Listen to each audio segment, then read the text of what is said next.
Madam Deputy President, war is a terrible thing, and no one is pretending that anything that is happening in Israel, in Gaza, in the Middle East is good. There are terrible stories of loss on both sides.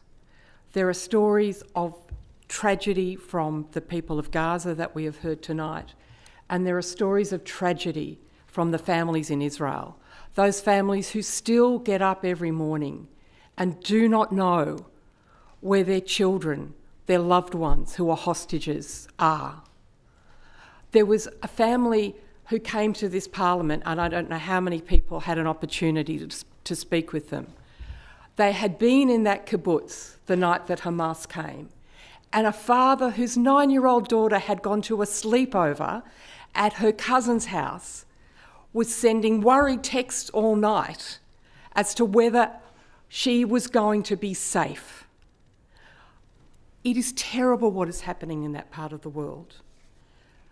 But let's not confuse the fact that war is awful and we all want peace with the fact that peace is actually built by building good relationships with other countries and by recognising what is good and important in other countries.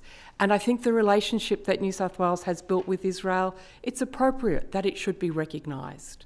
And certainly, in its 76 years of existence, I doubt that there has been a year that has not been marked by some sort of military intervention or exercise. What an incredible way for the people of Israel to live.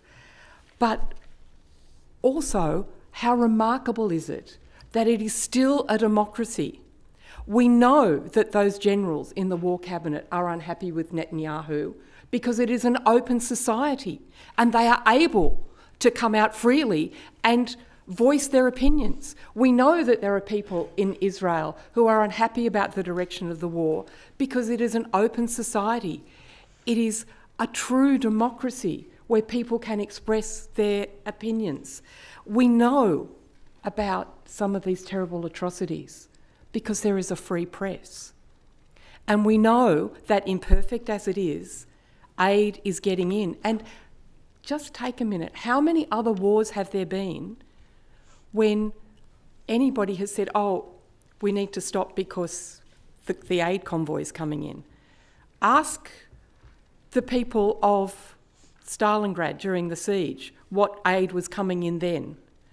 These are signs of a society that's a democracy, that shares our values, and it is appropriate to recognise what they have achieved over 76 years.